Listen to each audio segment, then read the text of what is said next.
जय जोहार, नमस्कार संगवारी हो। स्वागत है आप सभी का छत्तीसगढ़िया न्यूज चैनल में। खबरों की तरफ बढ़ने से पहले एक नजर सुर्खियों पर। राज्य में त्रिस्तरीय पंचायत उपचुनाव के लिए राज्य निर्वाचन आयोग ने जारी किया कार्यक्रम। देश के बीजापुर, दंतेवाड़ा और सुकमा जिले में सीआरपीएफ कांस्टेबल पद के लिए 8वीं पास अब कर सकेंगे आवेदन। इसमें कोविड टीकाकरण का हर घर दस्तक अभियान आज से शुरू। छत्तीसगढ़ लोक सेवा आयोग ने 80 पदों पर चपरासी के लिए भर्ती हेतु आवेदन निकाले। तो वहीं यात्रियों के लिए जनरल टिकट को लेकर अच्छी खबर सामने आई है। आइए जानते हैं अब खबर विस्तार से। प्रदेश में पंचायत चुनाव के रिक्त पदों के उपचुनाव के लिए 3 जून से आवेदन भरे जाएंगे। इसके लिए छत्तीसगढ़ राज्य निर्वाचन आयोग ने चुनाव कार्यक्रम जारी कर दिया है। राज्य निर्वाचन आयोग ठाकुर राम सिंह ने बताया कि नामांकन भरने की अंतिम तिथि 9 जून है। वहीं नामांकन पत्रों की जांच 10 जून से की जाएगी। इसी तरह नाम वापस लेने की अंतिम तिथि 13 जून है। दोपहर 3 बजे के बाद पात्र उम्मीदवारों को चुनाव चिन्ह का आवंटन किया जाएगा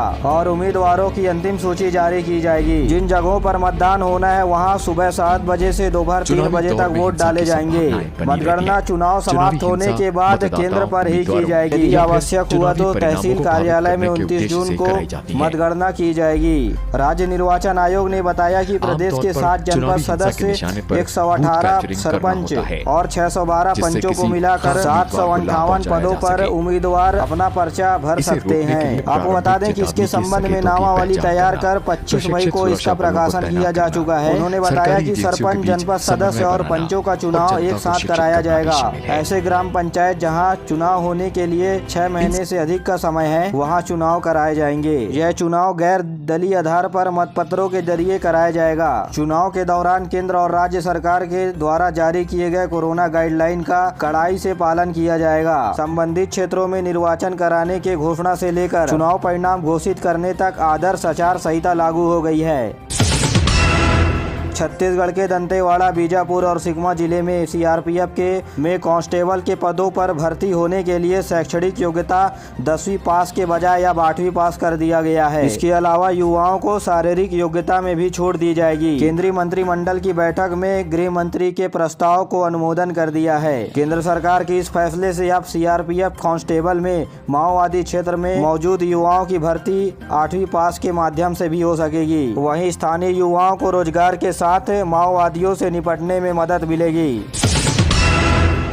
छत्तीसगढ़ में राज्यसभा के 2 सीटों पर होने वाले चुनाव के तहत बीते दिनों 1 जून को नामांकन पत्र की जांच की गई। इसमें छत्तीसगढ़ जनता कांग्रेस जोगी के पार्टी के सदस्य डॉक्टर हरिदास भारद्वाज का नाम अवैध घोषित किया गया है। और तलब है कि छत्तीसगढ़ में राज्यसभा के 2 सीटों के लिए कांग्रेस की ओर से राजीव शुक्ला और रंजीत रंजन ने चुनाव में अपना छत्तीसगढ़ की ओर से पर्चा भरा है। विधानसभा सचिवालय के अनुसार 3 जून तक उम्मीदवार अपना नाम वापस ले सकेंगे।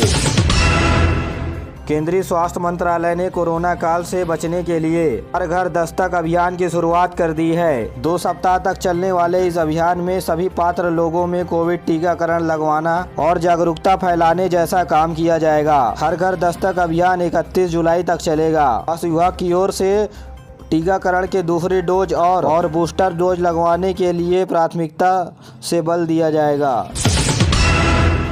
आज़ादी के अमृत महोत्सव तथा विश्व साइकिल दिवस के अवसर पर रायपुर में 3 जून को राज्य स्तरीय साइकिल रैली का आयोजन किया जाएगा। यह साइकिल रैली रायपुर में सुबह 8 बजे कलेक्ट्रेट परिसर से रवाना होगी और तेलीबांधा में संपन्न होगी। इस कार्यक्रम का आयोजन युवा खेल मंत्रालय की ओर से किया जा रहा है। चलिए जानते हैं अब नौकरी के बारे में। छत्तीसगढ़ के युवाओं के लिए खुशखबरी है। लोक सेवा आयोग ने चपरासी के भर्ती के लिए मंत्रालय में रिक्त 80 पदों के लिए सीजीपीएससी ने विज्ञापन जारी कर दिया है। छत्तीसगढ़ बनने के बाद अब तक द्वितीय श्रेणी के नौकरी के लिए ही भर्ती का आयोजन किया जाता था, लेकिन ऐसा पहली बार हुआ है जब चतुर्थ श्रेणी के लिए भर्ती की परीक्षा हेतु सीजीपीएससी के द्वारा आयोजन किया जा रहा है। जानकारी के मुताबिक आपको बता दें कि चपरासी के 80 पदों के लिए भर्ती हेतु सूचना जारी कर दिया गया है, जिसमें से 34 पद जनरल कैटेगरी के हैं। मंत्रालय के लिए चपरासी पद हेतु आवेदन भरने की प्रक्रिया 8 जून से शुरू होगी और आवेदन भरने की प्रक्रिया आगे चलकर 2 जुलाई को समाप्त हो जाएगी।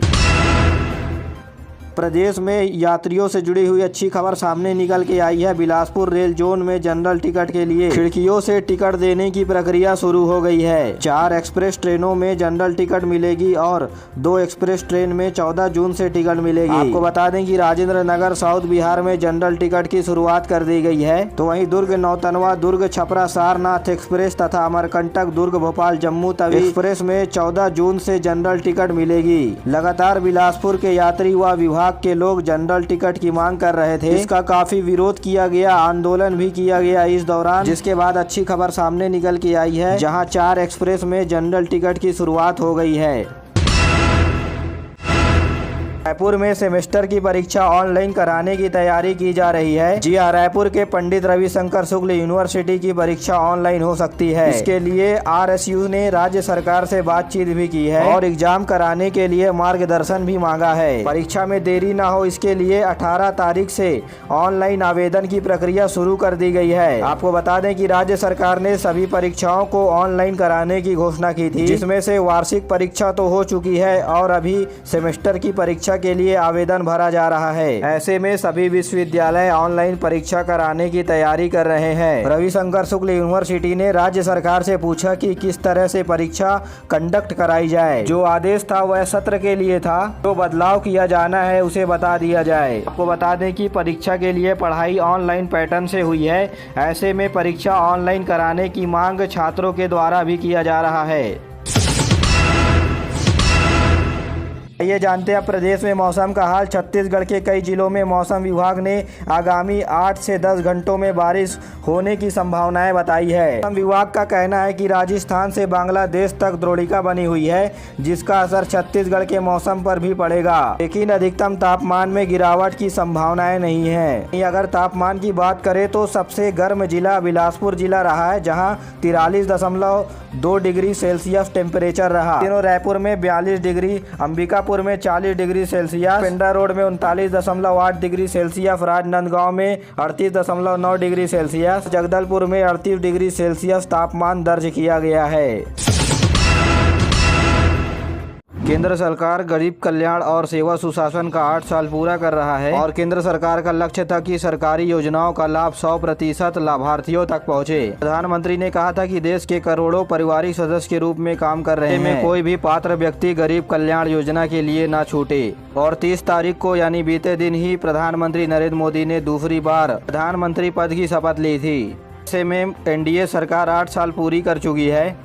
प्रधानमंत्री नरेंद्र मोदी ने कहा कि कोविड के चलते जो बच्चे अपने माता पिता को खोए हुए हैं, उन्हें स्कूल और उच्च शिक्षा के लिए पूरी सहायता दी जाएगी। मोदी ने पीएम केयर फंड के बारे में बताते हुए कहा कि 18 से 23 साल के बीच के आयु वर्ग के बच्चों को एक निश्चित छात्रवृत्ति दी जाएगी और बच्चों को 23 साल पूरे होने पर 10 लाख रुपए की राशि दी जाएगी। साथ में उन्होंने कहा कि उच्च शिक्षा और व्यावसायिक पाठ्यक्रम के लिए कर्ज भी दिया जाएगा। मोदी ने कहा कि इस योजना के तहत अनाथ बच्चों को 4,000 रुपए की राशि हर महीने दी जा रही है और ऐसे सभी बच्चों को फिट इंडिया और खेलो इंडिया मूवमेंट में भाग लेने को भी कहा है। तो प्यारे साथियों, आज के लिए बस इतना ही। वीडियो पसंद आए तो वीडियो को लाइक करें, चैनल को सब्सक्राइब करें और अपने दोस्तों के साथ जरूर शेयर करिए। दीजिए मुझे इजाजत, मिलते अगले वीडियो में। तब तक के लिए जय हिंद, जय छत्तीसगढ़।